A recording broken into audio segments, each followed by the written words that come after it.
Hey guys, welcome back to the Raised Hunting Podcast, and I'm joined here today by my two favorite kids. How's that? That's actually a compliment considering you have Dan. Huh? We're We're definitely 3 and 4. Yeah, I'm 4. Clearly 3. I'll admit that one. It's okay. I'm Unfortunately, above Ryan. I agree with them. But anyhow, so today I'm liking this topic because it's his topic, that's why. yeah, I picked it. But we want to run some scenarios by you guys. Actually, someone had wrote in the other day and said, I'm really liking the what would you do that you guys are doing, where we've done some of that. So with that, we've got, each of us have come up with a couple scenarios that we're going to throw at you. So if you guys have scenarios that you'd like to have us talk about, throw them out there to us. We'll see if we can throw it into a podcast. But so do we got any personal people that review wise or anything like that we need to shout out to? We've had a lot of reviews, and a lot of people interact with like the Q&A on Spotify, which we had a gentleman that just found our podcast and everything, and so he went back and listened to all of them. So shout out to him. But we still don't know how to reply to those. So the options it gives me is like block you, delete it, or there's one other, but not reply. So you just got to bear with us there. We appreciate those. I've had a lot of people calling. And we've had a lot on Apple, but they're just not saying anything. They're just giving us 5 stars, which I'm good with. That's fine.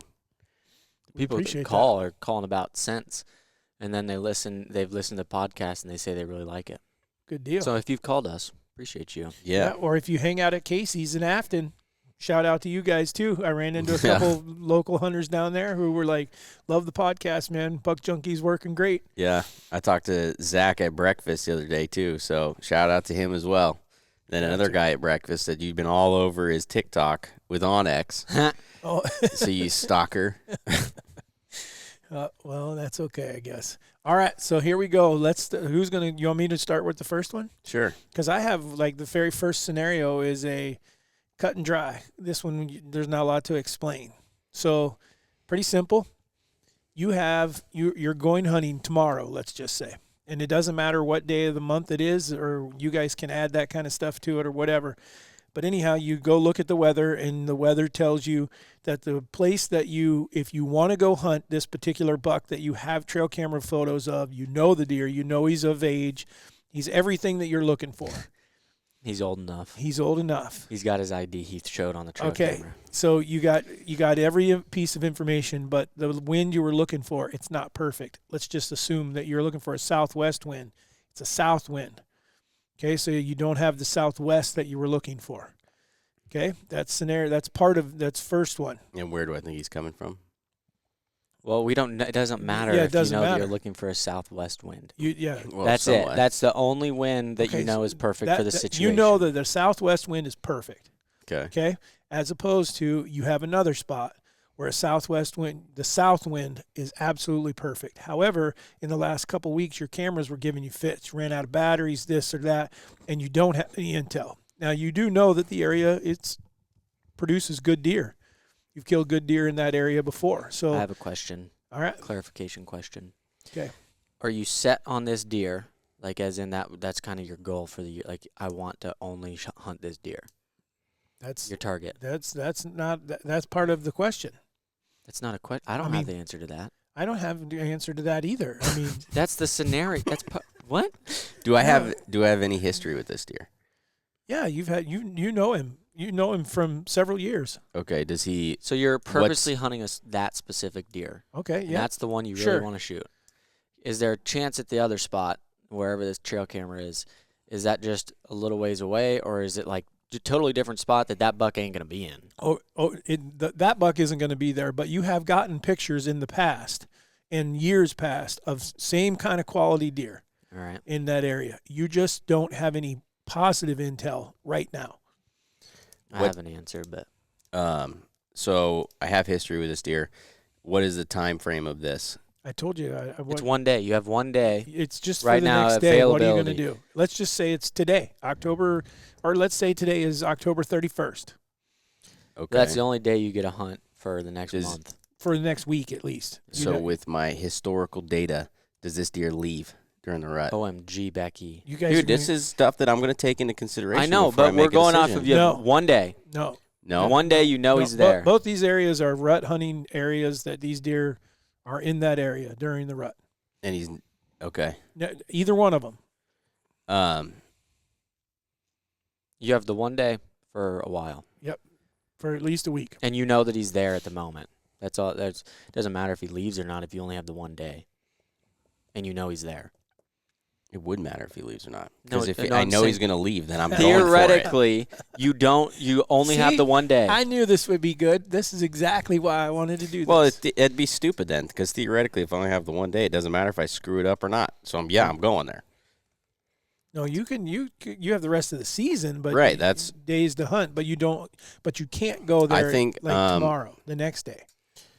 yeah. I think that This is stressful what's the 10-day because forecast? it doesn't make any sense. I don't know what the 10-day forecast is. Do I have any other chances of a southwest wind? Not that I know of. I'm probably sitting it. I mean, I would. You're going to gamble. You don't have enough information for me, but because It's, I would like to know where is the deer coming from. That way I know, like, is the chances of me cutting him off really good? Here, we'll or clarify with south this. is good, but southwest is perfect. Southwest is perfect. Okay, that means that you're in any marginal wind is as long as there's south in it, it's okay. Or is any west in it okay? There's your answer. Southwest is perfect, but if there's any west, it could be okay. Or if there's any south, it could be okay. One or the other. Well, I already said that the other place, that straight south, was perfect for there. So southwest is what you're hoping for. South you can deal with, but you prefer to have some west in it. Yeah, I'm probably taking that. Because, yeah, I'm probably going to take that. I think that he's probably, just for the predictability of somewhere I'm going to be sitting at on October 31st, it's somewhere where I think that deer is going to show up during the daylight and that I have a chance at killing him. It's October 23rd. He said the 31st. I said 30. I said go with the 31st. Oh, I thought you said just Open go today. Your canaries. Well, you did say it one, but we go back and we could throw the flag like the commercial. I did. I said we could go with today, and I said let's go with October 31st. Yeah, I'm probably sitting it. I have two answers. Okay, so Warren's sitting it. What are you doing? One answer is you can't. Yes, pick. listen, because it's going to relate to everybody else that's listening. Okay. If you are in a situation like us, you're very lucky. Like, yeah, you have the one day, but you're not going to be able to hunt till next week or whatever it is. I'm not going to hunt him because if I'm that set on that buck, then to be honest, I probably wouldn't even hunt the other spot, or I'd call Joey and say, hey, do you want to hunt, and go film Joey or something, because I'm not going to put myself in the situation unless I'm okay or willing to go shoot something else. Then I'd go sit the other spot. But if I was in a situation where I know a lot of the people that listen right now may only have a week, they might only have a day here and there kind of thing. Oh, I'm sending it full on. I'm going right now. So there's my answers. If it's marginal, I don't want a marginal win. But if that's the best win I'm going to have, and I have no idea when I'm going to be able to hunt again, yeah, I'm going for it and hoping that he comes the right way. Okay. What are you looking at? I hate when you look at me like that. You hate when people actually listen? Well, and pay attention? Maybe that's what it is, that you actually listen to me for once. That was odd. Okay. Do you have my answer? Yeah, that and and I didn't know if we were going to answer whoever came up with it. Yeah, or then you not. have to. I'm not hunting him. I got another spot that I think is that I know the wind is perfect. I love sitting in a stand when I know the wind is right. Now, that doesn't count for how many times Nick and I have sat this year where every piece of intel tells me that I'm going to the spot with a perfect wind, and then it's not, just flat not the right wind. Have you been dealing with a lot of swirling winds? Yes. I mean, or exact opposite of what, like the other morning we were supposed to have a northwest wind. We had a southeast wind. It's very interesting. Yep. I didn't know that was happening. I've had the same issue. Yeah. When you get to your spot in the morning and you check the wind and it's completely opposite of what they say it's going to be, do you listen to the Weather Channel or do you go off what you're seeing? I go off What I'm seeing. Yeah, me too.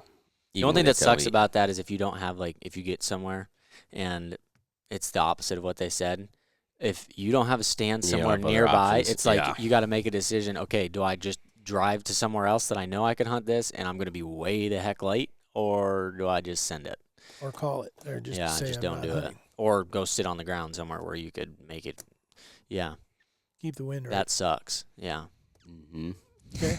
So anyhow, like I said, the scenario that we're faced with, I would go to the other. I have another spot, and the wind is supposed to be right there. And I just feel super confident when I'm sitting there and the wind is blowing right in my face, so to speak, if that's the direction that I need for that stand. Yep. All right. And what made me think of this was the stand I just hung today, because honestly, that one is a southwest wind would be perfect. South, okay, because it's south today. So as I was hanging the stand, I'm like, oh, this wouldn't be a bad wind. You should just get some cover scent. You'll be just fine. Yeah, there you could. I think it's more of an adrenaline rush to hunt something on a little bit of a marginal wind. You know, it's Sure. like going to the Yeah. casino and No, that just ups the chances of me shooting a doe. Because Okay. the moment she blows, she's getting an arrow. All right, onwards, Who's donkey. next? I can do mine, or you can do another one. Don't you have like 8? No, I only had 2, but I mean, I can think of them fast. Okay, I well, have let's one. go to one of Easton's. Okay, this one's just realistic. Props to Nick. I just added a little bit. You will have a target buck that you have hunted for a while, that you are pretty well set on, but you are willing to shoot other, like, I mean, there might be like an age class or I don't know, size, whatever that number is or whatever the classification is, if you'll shoot it. And you are hunting him, but you know that, like, if this type of deer came in, or if a random buck showed up that was this big, or this, like, looked mature or something, I'm okay with shooting it. I want to shoot it. You have that happen. You don't see your target buck, but like 10 minutes before dark, you have a shooter come in that you weren't anticipating. You have a shooter come in, and this one is a date. Like, you got middle of October. So it's not like you've seen some deer chasing, but you haven't seen like anything where they're like definitely rutting kind of thing. And especially and at this point, you hadn't seen any mature deer doing anything of rutting activity either. And you have the decision, you got 10 minutes left of light, of legal shooting light, and that's not including if you can even shoot to that legal light. Because for me, I can maybe get, if I'm pushing it, like 5 minutes to legal light, but it's tough. And you can either rattle at him, you can grunt at him, you can leave him be, there's all kinds of things you could try to do. What are you doing? Do you try to call at him? Some form of something? Do you just let him walk? What are you doing? Good scenario. I like it. Go ahead. Just start rattling them off. What else do you need for It doesn't matter. information? You want to go first, or you want me to? You can go. I I'm was just still going- thinking. I was going off. Warren's going to ask about 17 more clarification questions. So, well, mine is simple. Honestly, and I think it's in the nature of me. It's 10 minutes till dark. I'm not doing anything. I'm letting him walk. Okay. Because I don't think I have enough time to work with. Give me that exact same scenario in the Oh. morning. Sorry, I doubt it'll change it for you. But he's at 45 yards. He's just in the brush. Yeah, I definitely am not doing anything. He's already close, so the chances of him picking me off or whatever, it would have to be a subtle grunt, and he's got to come like right now, Mm-hmm. for this to work. So I'm letting him go. What I was going to say, that before you so rudely interrupted me to I was add trying more to to your help. story, was if it was 10 minutes after daylight in the morning, and I see that's, man, That's a totally different yeah, situation. but I'm letting that's that- not even like pressing on time. There's Not that What's the just takes, difference here? The that sun takes coming up and the sun that going takes down. a whole factor out of it. Of the fact that you're pressed on time. You're not pressed on time. You can sit there as long as What's you the want. difference here? About 12 hours of daylight. What? I don't like you guys anymore. Okay, Warren, what's your answer? I didn't know you did. I was pretty sure we were born for lawn work. I think that's legit. Or picking up whatever. Oh, sticks. that's You what it guys was. haven't had to do We were talking to neighbor.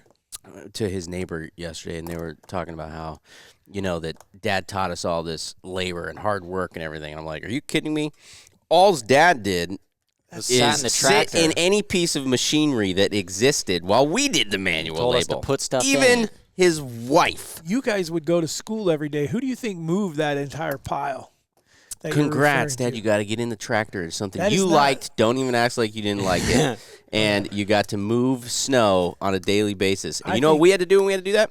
We had to get in the Husqvarna lawnmower I think that and the try and snow blow it over a pile 20 feet high. the neighbor couldn't believe that I didn't make you guys do more manual labor. Yeah, that's what You it guys is, had I'm it sure. way too easy. Just like we were the cheapest labor when you had us finish the rest of your house, the other side, and I accidentally Finish the painted. house. Yeah, when the hunting room you have there, Yeah. he probably doesn't even know this. You made me paint the room, right? Which I'm like the last person you should have paint that room probably. I don't recall. And this I at all. painted it, and then I realized I painted it the wrong color. You don't remember this? No. You left it, didn't I you? painted the whole flipping room the wrong color. No, Oh, really? and he didn't notice because he had two different colors from, I can't remember if it was the basement or what. And so I painted the whole thing, and then I came back. I was like, I don't think that's the right color. And I can't remember if I think it was a friend or somebody. I Snapchatted them a picture of it or asked them, because I can't see color very well, what color this was. And they're like, yeah, dude, that is not the right color. And so then I Googled, like how long do you have to give it to dry before it would change the colors, and then I painted it again. Oh, my. So Good job. It needed 2 coats anyhow. yeah, see, I don't So know. you did change If the I didn't, color? if I didn't know now, I'd have been like, "This is what you get. I'm working for free, That's so you fair. can just take it or leave it." Okay. Anyways, Way off topic. yeah. I don't even know where we're at. Warren was supposed to answer the question about the deer because I gave you my answer. I'm not doing it. I'm not messing with him. Is this How a in the world did we just get to that? Okay, the go on. shooter? Is this a no-brainer? Yes. Like this thing's The got my heart moment going. You only saw him for a split second, but you knew right when you saw him, that's a shooter. Okay, I'm light grunting at him. If he's only got, I need him to go 5 yards. Yep.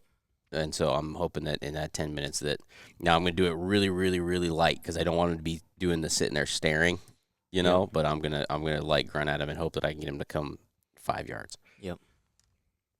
I did what he did. Yep, I grunted at him And- because, and and he did. He did actually. Is he in the back of your truck or is he at the taxidermist? No, he came to 30 yards actually. But he what was deer was so- this? Gypsy. When was this? This year? Yeah, like 3 days ago or 4 Oh, days. I didn't know he came that close. Yeah, well, I didn't know he was that close until I went and sat that stand again, and I ranged where he was at. And where I saw where he popped out was 45 yards, but he was like, it was thick over there, and he was just feeding. And when me and Nick were sitting there, I grunted at him like right away because I knew how much time there was. I said, either do it now or you don't do anything. Yep. And I grunted at him, and I tried to do it. The only thing I screwed up, and I wouldn't say I necessarily screwed it up, was my grunt call was like, you can change the rings on him, and it was all the way down. So I was trying to just do like a really, really light grunt, and it wasn't like super loud, but I had to like blow quite a bit harder than what I would like to, and so shut up. And I changed it the other day in the stand. I was like, oh, I needed this then because I barely had to do anything, but I grunted at him, and he came in like. We have a lot of perverted minds here. You made it so much worse. You couldn't stop smiling. Keep Done? going. I'm good. I think. He came to like 30, 35 yards, but the way he came down, it could have been in the morning and it wouldn't have mattered because I couldn't shoot down there.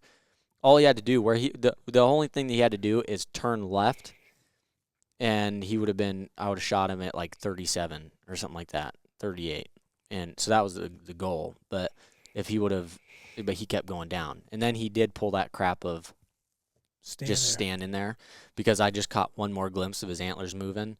The only thing I will say that was odd about that, because I texted you both. I tried to call you, and you're like, oh, I just killed a chug chonker. I got to give me a minute.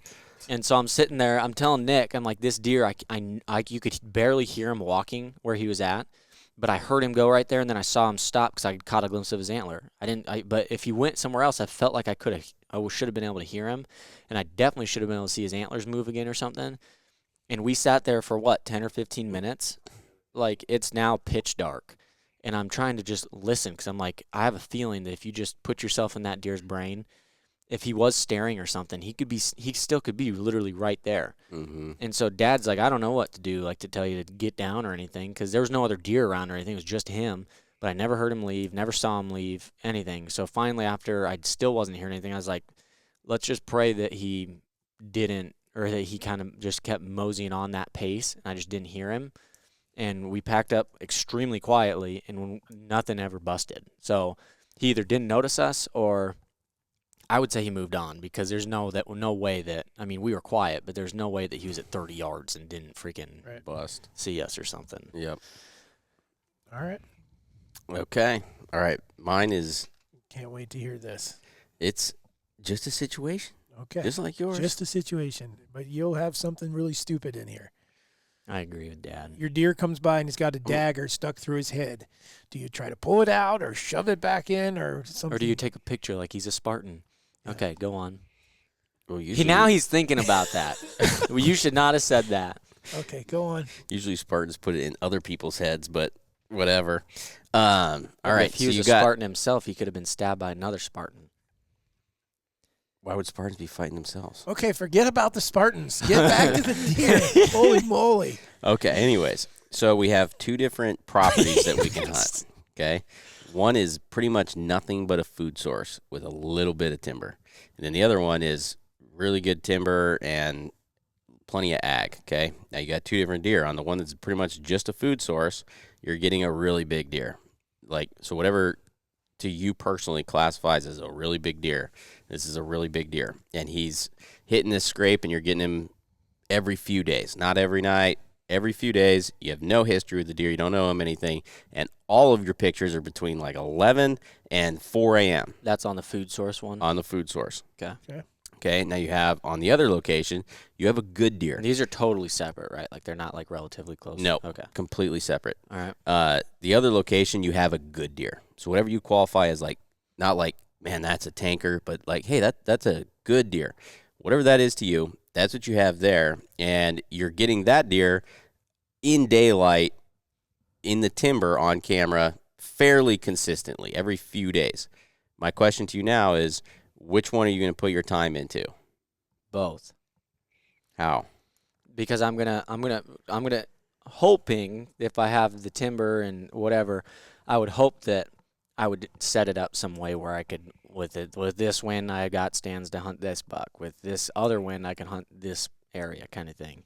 So I would alternate, but I mean, if I had to put money on it, I'd be going towards the buck that I know is in daylight. The only reason I'm saying that I would hunt the one on the food source is because if he is that caliber of a deer, and yeah, he's only there at night, that's what I always call destination. Like they're not living there, they're not typically going through there. But a lot of times what I found with those destinations is at some point or another, it's just really hard to tell at some point or another, and I would say that it's probably pushed closer to like the tail end of the rut, is you will find them there once or twice, maybe more than that, but like once or twice you knew that he went through there at some point during the day because he was checking something or he was moving or whatever else. So in that kind of situation, I'd be doing that. Now, if it was somewhere like I'm not banking on the rut to be able to help me at all in any circumstance, I might go hunt that stand hoping that he comes out earlier one night or something like that. But that's not, like, if he's in the middle of the night, that's not even like telling me there's a chance that he comes out a little earlier tonight or a little later in the morning or something. That's just flat out saying he's got to completely change what he's doing to get there with enough light one way or another. Yep.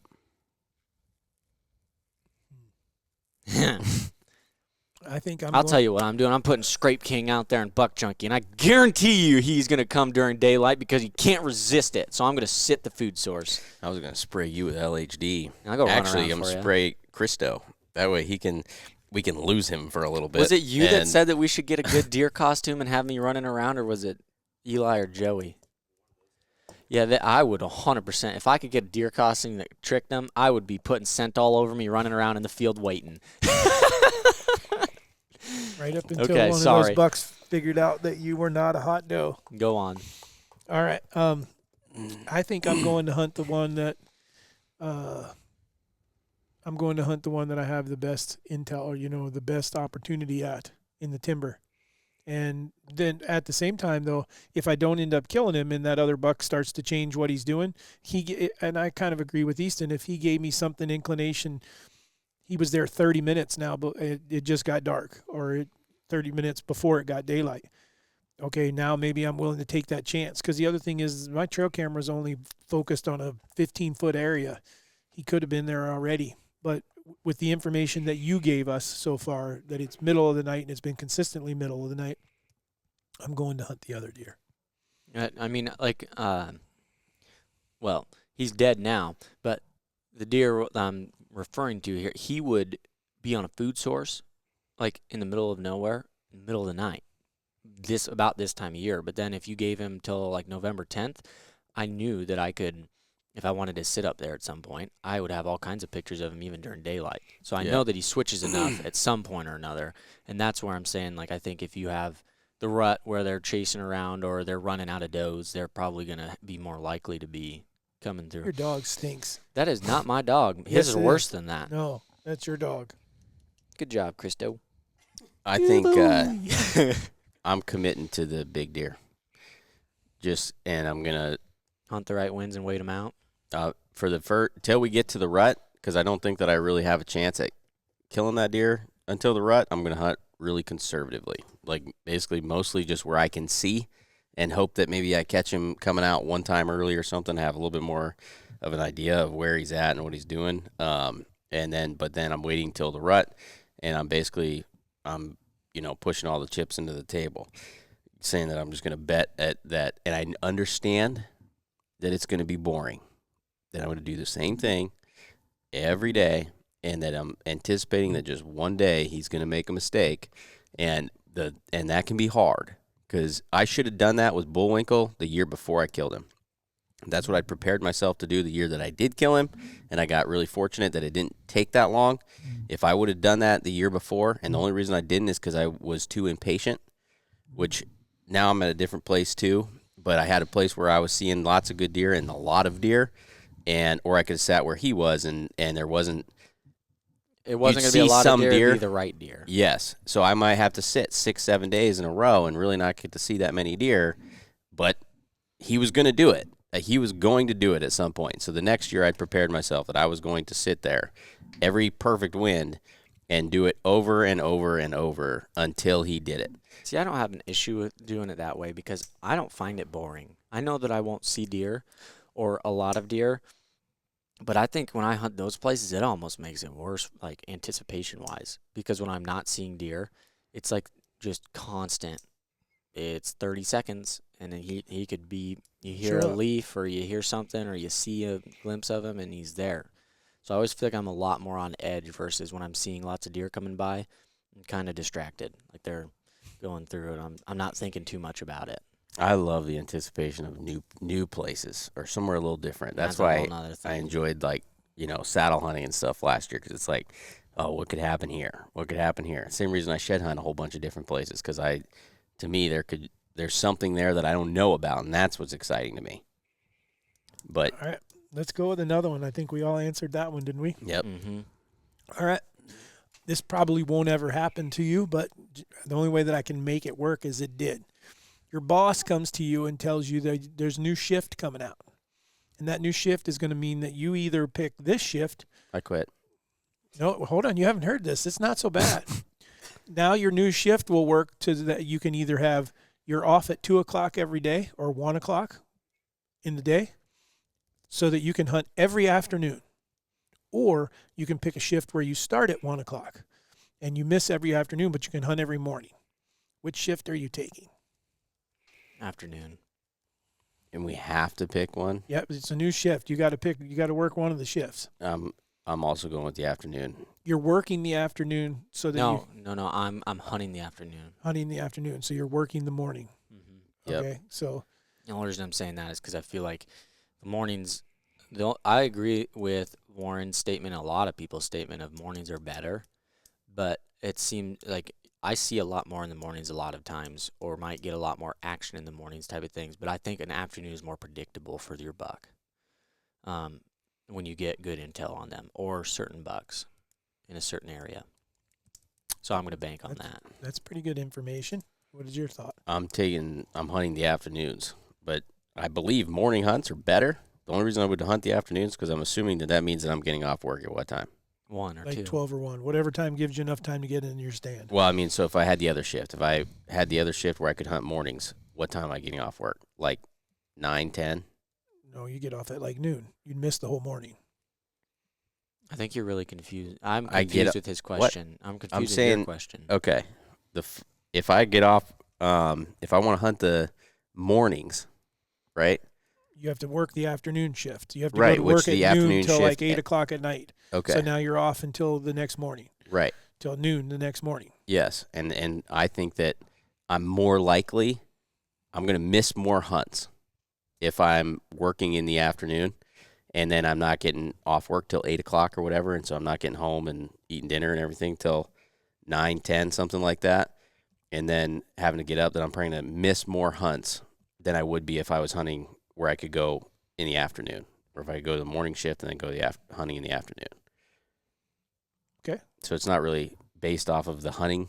It's more based off of what I think I'm more likely to do. And I think I'm going to hunt more days if I have the afternoons available. Which that's a good question. There's probably people listening to this that have that scenario. We should see what they say. Came from the fire department. I figured that's what I was from. You know, that we have some scenarios. And I actually chose where I could hunt mornings. I would hunt mornings and then come in and go to work. Did you get really tired? Not really. I mean, I just meant as soon as you got off work, you go to bed and, you know, you were focused on or committed to what you were doing, so you didn't do a lot in the evening when you had that opportunity. Right. So, Sorry, Bubba. but yeah, I had a choice and I chose mornings. I just felt like I could make more of the mornings were more, where you say they're more predictable. You had to be worked by 12? No, it wasn't an exact scenario. Oh, okay. But, Because that'd be easier here, but in Montana? Oh, if you're driving, that could a be long ways. freaking hard. Yeah, there's other factors, but I'm just saying that my point for this was to see which would people pick. Would you pick mornings or would you pick afternoons? And I would pick mornings. Fair enough. Your We turn. have another one. I have another one that I came up with. I have another one too, but I don't think we'll get to all of them. I got a whole bunch of them. All right. You have, it doesn't matter if it's $1 or a lot of bucks. You have a great spot, you know. And you also know that you have multiple stands around and in this area, but it's the way you have to access it. There's not a whole heck of a lot of way to have, say, any east wind. If you have east winds, you're kind of struggling because there's not really a great way to get in and get on the other side of where you need to be and be able to hunt them on the correct side, okay? So you've got a great line on, say, a few bucks even that you know are coming through or going through or hanging out, bedding in an area that you have a great chance to get onto, you know. But you only have an east wind or some form of east wind for the next week and a half. But you also know that the longer you wait, the more it's going to be way more random in this area. You have the option basically you have a stand or two that you could sit that is, I wouldn't even say marginal. It'd be more of a questionable wind. You could possibly get away with it, but you're going to be pushing it.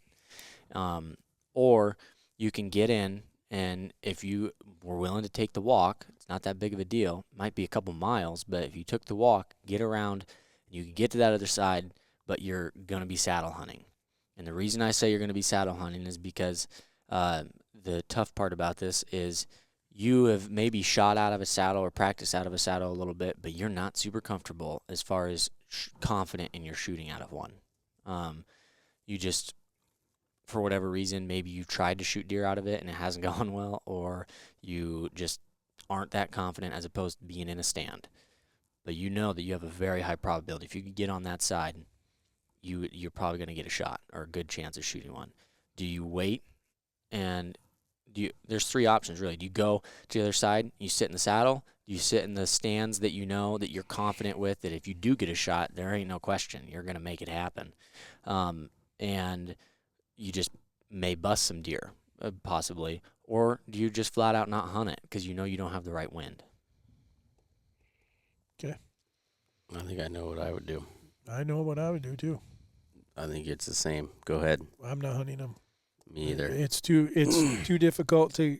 Number one, I'm in that scenario. I've hunted out of the saddle with you guys running the camera.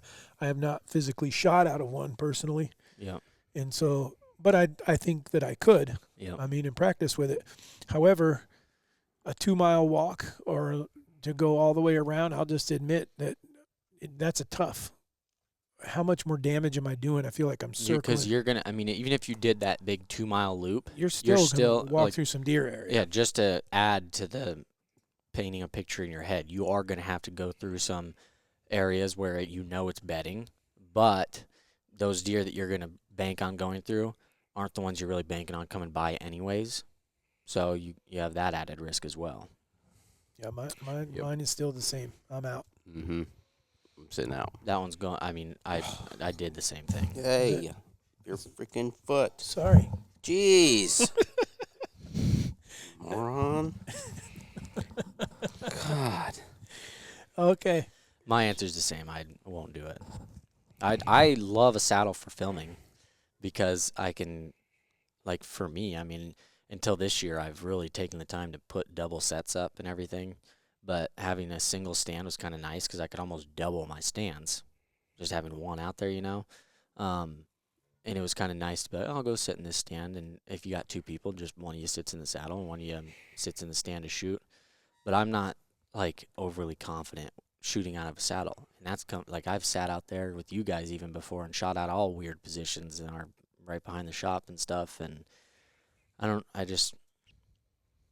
think some guys have no issue. The reason I thought of that is because I actually saw somebody talking about, is there more wounding with saddles or not?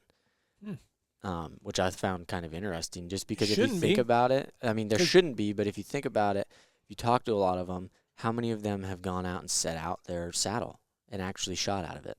Hopefully all of them. Well, that was the answer. Is a lot of them had said, no, I know I'm going to shoot the same. And that's coming. I know that I shoot different with a saddle. I know 100% I do. It's not like it's inaccurate, still accurate, but it's different than shooting out of my stand, and it strips some confidence, and I hate that feeling. Yeah. What do you mean it's different? That you shoot different, or that it makes you do things different, and you're not as accurate? I feel like my body is always in some kind of different position that I can't control. Like, it has to be that way, which I don't.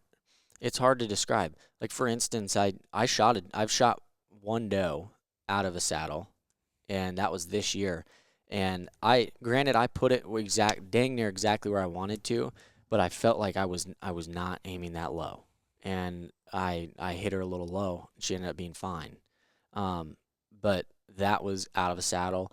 Anything else I've shot, I know that I'm somewhat low, difference wise. Even if I feel like I don't know how to really describe it unless you go out and practice, verse them or put them against each other. Kind of like I got to stand and I've got a saddle.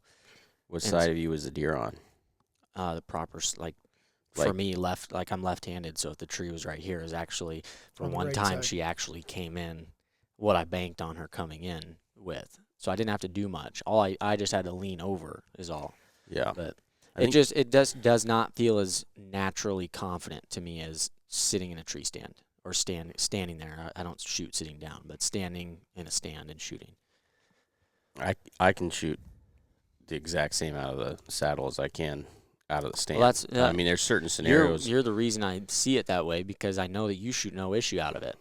I Yeah. know that I do. I have issues with it. I don't know why. I mean, as long as your peep alignment and everything is exactly the same, it should be. Now, I mean, if you're in your own head, that's going to make somewhat of a difference. But at the same time, I think one thing I do different than most guys is I pretty much, everybody will tell you a benefit of saddle hunting is you can shoot 360. I basically set up with the intentions of only shooting 180. Yeah. And what I mean by that is, like, I'm strategically placing my platform to where it's very comfortable and easy for me to be able to draw and pretty much shoot to, like, one area, the right, and then that I can easily go over here without, meaning going to my left a good ways, to where I am very confident that shot's going to be. If it's on my right side of the tree, that's not good for me, because that means that I got to do a bunch of stuff with the rope to be able to turn around enough to be able to make that shot. I've never understood that. I did it. I taught a shot Magnum. Yeah. And I didn't even realize it until after. I'm like, how did I do that? But he was also 14 yards. Yeah.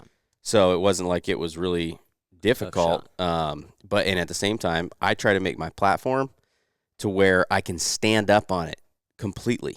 Yeah. Like, some of these guys are always leaning off to no matter what, and they put themselves in a position where they're always, like, leaning against it, which is fine if you're comfortable with that. But I want to be able to stand up sometimes if I need to and just twist my feet. Yeah. And that's what I think I did on Magnum.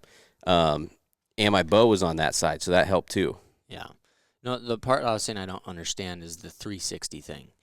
I 100% can shoot way more area in a hang-on stand versus a saddle. A saddle, I'm doing that. Well, you you can could make the get- shot other places and stuff, but I'm pretty well committing to this area or this half of the tree versus in a stand. I'm like, as long as I've cut lanes, I can, and the cameraman's willing to spread his legs long enough for me to shoot through them, we're good. You could get you could get to I'm kidding. 360, but you can't. But the chances of you getting away with that Oh, it's a with ton. the deer actually right there is Mhm.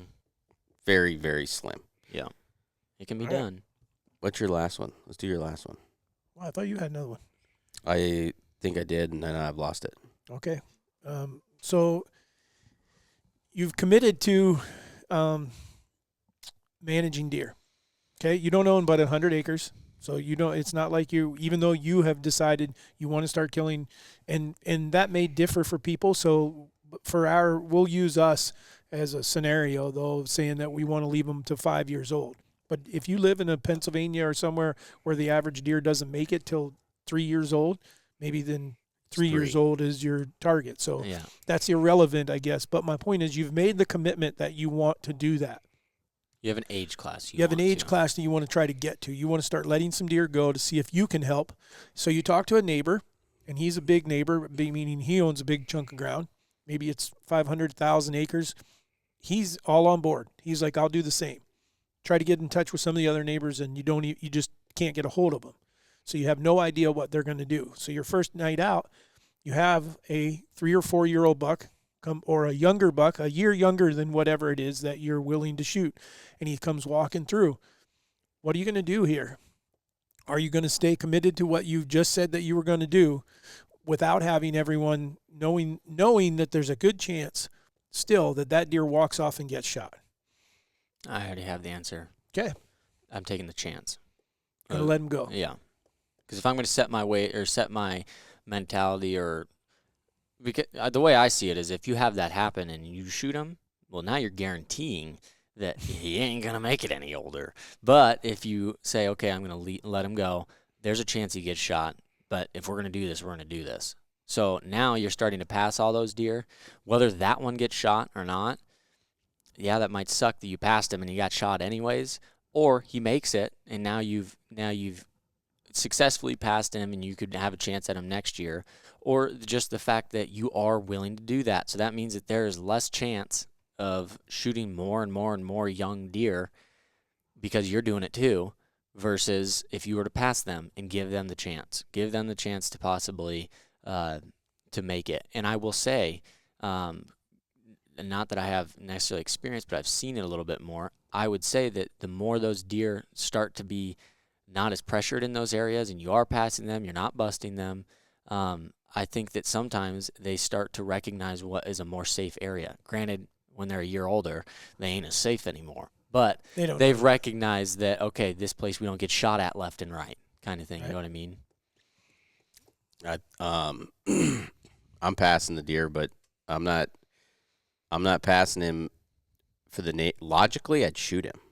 If I could just do nothing but base how I would feel off of logic, I would shoot that deer. If I know he's got a 10% chance of surviving and he's a 4-year-old deer that's really big and makes me happy, logically I'd shoot him. However, for me personally, it has nothing to do with the neighbors. I wouldn't get any fulfillment out of shooting that deer. So I couldn't shoot him. That's just basing off of what you're happy, or like what gets you going to do. That's what I'm saying is fulfill the goal. Is like logically, yeah. It would make more sense if I know this deer's got a 10% chance of survival. And you 5%, really would like to shoot him. Yeah. Yeah. That I'd be better off just shooting the deer. Yeah. But I know if I shot that deer, me personally, with as blessed as we've been, I would have regret and I would feel guilty, honestly, somewhat. And so that to me right there would take all the fun out of it, and I wouldn't shoot him because of that. I would much rather have the neighbor shoot him and be like, dang it, than shoot him myself and feel regret. Like I said, you're guaranteeing that he's not going to make Yeah, it any older if you do it absolutely. that way. I mean, the one thing that I've done that I mean, maybe I'm lucky, but the places that I have permission on, other people have permission on them, and I know dang well, like a lot of young deer get shot. But I know that like there, for instance, there was a deer last year that I'm like 90% sure he's 3 at the oldest, and he looked like a freaking beast. And I just didn't put myself in the position to like, hey, I really want to try to learn this deer and figure him out and go hunt him kind of thing, or hunt near him and things like that.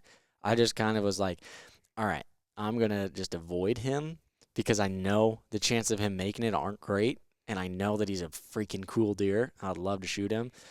I'm just gonna avoid it and hope that he does make it, kind of thing. Those So I are don't try fun, not to though. put myself in that position, I Right. guess is my point there. I like seeing them. Like, it's fun to see Oh, a big deer, and not have the pressure of trying to get a shot. Like, inline tine was an 8 that we had at one point that he was he cool. must have Big. died. Yeah, at 3, this deer was probably 100 and mid-50s, 168, and I passed him like 5 times. But every time seeing him was freaking cool, and I never did get that tempted to shoot him. It was like, man, just getting when you watch a deer that big without the pressure of shooting them, it's fun. I know what you're doing, but I'm passing. yep. Yeah, I'm passing, and for some of the same reasons that you guys are talking about. But I mean, your statement of if I shoot him, then I know he's dead. How do you ever change it? What do you mean? How do you ever So make the decision? let's to just shoot? say, let's just say that let's just be realistic, because the scenario you're giving is a real world scenario, and I would say that you could probably say that of those deer, 15%, probably 10%. Honestly, you're probably getting one. There's no way. Out of There's $10 so many variables that you have. Yeah, I was gonna say. No, I'm just saying if you go every year, I'm saying in your specific scenario. Oh, in mine. In your specific scenario, there's usually one that makes it to 5. So of 10, you usually have 10 pretty good 3 or 4 year old deer, and there's usually one that ends up making it to 5 years old, maybe 2. So is there anything you could do, or anything in the future you could try to do, or any ways to try to change that? I don't know. Yeah, make a lot of money. I think that's the only option. Make a lot of money so you can buy everybody else. buy all their ground. Yeah. I think it is, honestly. I mean, Well, you know dang well there's certain places that you're going to have neighbors that even if you do talk to them, they're not going to cooperate, which is their land. They can do what they want. Right. But I mean, like, you're not unless everybody just happens to be on board with it, you're never going to be able to do that unless you have enough money to say, "Hey, I'll offer you $1 million for $100,000 place." No, but you would like to think. So this is logical. Okay, if you could get everyone on board, say all the surrounding neighbors, and that made it where you had 3,000 or 4,000 acres contiguous, not that you had access to hunt, but everyone was on the same management plan, you would have many more deer inside that area that would make it now. And so it would say that common sense would say, if that happens, everyone's going to get to up what they're shooting. I mean, they've proven that now in many states by implementing 4-point rules or width restrictions and things like that. They've seen better quality deer. So I think that your other scenario is trying to be the one that helps coordinate everybody and get everyone on the same page. But Yeah, what's the problem with that? The problem with that is people don't equivalently care. Yeah, that's some people hunt for different reasons. Yep. And you can say some people hunt for different reasons. We're all hunting should be for the same reason of conservation. That's number one. And if you have the number one, whether you agree with trying to grow big deer or what comes with getting mature deer is typically goes hand in hand with larger deer. That is healthier as a conservation level. But you can't really blame people, like, if they have their own land and they just like to flat out hunt. They could care less if it's a 200 or a 99-inch deer, or if it even has antlers. Well, that's probably where you see juries and people like that trying to get the places around it, buy places or get places where everybody is on the same page, versus the spreading your tracks. Well, I think that's the only other option is you got to have enough places where you're finding the 10%ers that made it, that you got 5 different spots where you got one of those to make it. Yep. Right. Yep. So, I think because the other one, I mean, without a doubt, you're going to have the neighbor that has a new kid. You're going to have the neighbor that has a friend. And I say that because we've been the neighbor before. Mhm. We've been the ones that, Such- we're managing and we're like, hey, that doesn't count for you. You kill whatever you see, because I don't want to take that away from someone. That The core of hunting is more important. Absolutely. The fact that it's exciting to somebody, and it's just like we've told them, if it's your biggest deer, you Shoot should not be passing it. Right. Doesn't matter Just how because- old he is. yeah. You Yep. should be shooting that deer. Or if you just like flat I out think get the other excited, thing. just if you're getting excited and you want to do it, send it. Well, and I'm if- all about that. I think one thing we could talk about too, that if this is going on at the rate that it is, EHD, everybody's talking about that there's supposedly Missouri, Illinois, and then parts of Iowa are getting hit pretty hard. And I think that, as hunters, we get attached to these animals and we really want to see them be making it. But at the same time, if you kind of look at historical data, EHD is probably really good for the herd because it's the only For sure. thing. I mean, it's terrible how it kills them, but as far as the herd health afterwards, it seems to be like it really reduces the numbers in a way that hunters can't. It's more effective at that, and then you have less pressure on the deer, which also ends up relating to bigger deer. I just saw a statistic the other day of someone that all they do is score deer. They score tons and tons of deer, and they were looking at the most 200s in Iowa that they've scored, and guess what county leads it? Warren, Clark. Warren County. What's interesting about Warren County? 480 just 2 years ago. It 480 had cases of the most EHD. EHD cases in the last 3 years of any county in the state. When was he going off of scoring that many? The last 2-3 years. So he's going off the time frame in which he was Yep. scoring deer was the same time frame in which they had bad EHD. Yep. So the state Okay. that had the county that had the highest amount of fatalities from EHD also has the most 200-inch net entries. So they don't have as many deer, gross, I but they think it have was. the quality. Their quality You is have a better. great reference to that right here in house. Oh, I mean, I mean, we have too many deer. yeah, we have too many deer, but you could talk to Eli in places that he hunts. Yeah. He will never see as many as No. we see in an evening, but I tell you what, some- don't discount the size of what he's going to be Mhm. seeing. Right. Yeah. Same thing with elk.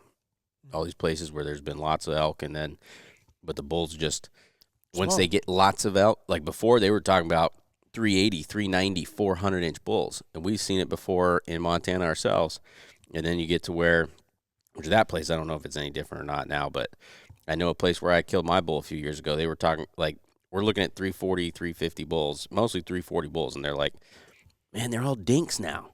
I'm like, what are you guys talking about? And then they showing me these Big bulls. unbelievable bulls, and the only difference is just the amount of elk. There was way, way more elk. Yeah. So it hurts themselves. And EHD is a natural way. It comes in and wipes some of them out. It just sucks as a hunter when you're, Absolutely. you're like at the moment that it's happening, you're Yep. like, oh, this is horrible because I don't have 10 big bucks that I want to chase, or one big buck that I want to chase if EHD wipes him out, or Yep. it wipes all them out. I don't know if that buck that I showed you, that little spike that died, was EHD. He was in a creek bottom, but there was no water.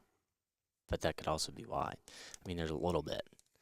I found a dead deer the other day, but he also looked kind of fresh. I mean, he had been picked, but That's probably EHD. I have no way of, there's no way to know that, Yeah. I would think, as far as when you go walking through something and you're like, oh, there's dead deer everywhere kind of thing, or there's Right. a dead deer here or there, he was in the spot where you'd be like, okay, I bet EHD did something to this one. Yep. But All right. I got 2 wacky facts. All right, wacky fact time. Actually, this would be a question. How fast do you think penguins can swim underwater? 32 miles an hour. I think it's faster than that. I think It's more like- 27 or 32. I think it's 40. 40 miles an hour? Yeah. They They wouldn't be penguins. They'd be torpedoes. well, they get away from freaking sharks and That's because they're whales. agile. They can swim up to 25 miles an hour. That's still You super pretty much need fast. that's Hey, freaking I watched a motoring. penguin documentary, man. A Good jiffy is a proper unit of time. A Yeah. jiffy? I'll be wait, there in you're a saying jiffy. I knew it was a word of time, but I thought it was just a saying. No, it's actually a proper unit of time. It is exactly 1/100th of a second. I'll be there in a jiffy, Bill. This is slower than a plank, which is sextillion times faster. I don't even know what that means.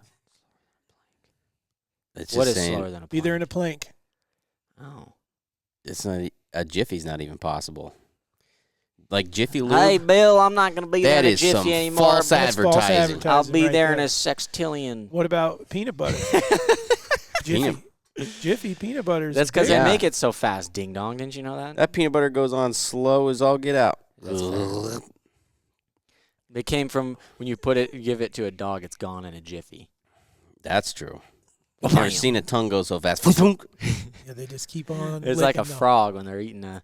Oh, a frog eats a bug in a jiffy, man. Yeah, they do. Don't even get to enjoy their food. Yeah. All right. Moms would be so mad at frogs. Yeah, they'd be like, "You need to stop eating so fast. You're eating that in the time of a jiffy." The time of a jiffy. You didn't even taste Okay, I'm going to save you guys, That's why and you we're can going to eat get out of here grasshoppers. while these guys, because they're off on another tangent. Which they- That one was on topic. Actually, I think Asians eat grasshoppers, don't they? I think a lot of people eat grasshoppers. That comes from They Kung eat a Fu. lot of weird I've stuff. eaten That dude's grasshopper. name was Grasshopper. No, they eat The grasshoppers show was over there, I'm pretty sure. was Kung Fu, and the dude that was being trained was Grasshopper. That's As what quickly young grasshopper. as you can, snatch the pebble from my hand. Young grasshopper. Yes. Nuh-uh. Yes, it came from the What show does that have to Kung do with Fu. eating one, though? It doesn't have anything. No, nor does what you guys are talking No, about. they eat them over there as a cuisine. But you got from a jiffy to a grasshopper. They don't correlate. Well, so don't talk we went to me about a correlation. frog eating in a Yeah, jiffy, and which the led us mom to and what grasshoppers. moms think about frogs and all that. It's just Our outros definitely do not get done in a jiffy. Congrats, you used it in a sentence. well. I apologize if you guys have not Jiffy. learned something today. Hopefully that you have, including from the wacky facts. But I think the scenario basis that we gave you guys today are some stuff that you might be able to employ into your own hunting. And who knows? I mean, if you guys like them, send in some, because throw us a scenario. This could be a topic-bearing way to do some of this. So, anyhow, we really appreciate you guys, and this is the Raised Hunting Podcast. Also, send us what your guys. This reminds me of Jiffy. We have a fun fact for next podcast. Tell us what you think. You know, the little repeating images. Tell us what you think, if that is a GIF or a GIF. And not allowed to Google it right now, okay? And we'll answer that on the next podcast. We'll be back in a jiffy. Raised Hunting signing off, We're says out of David. here. Yeah, we're gone. See ya.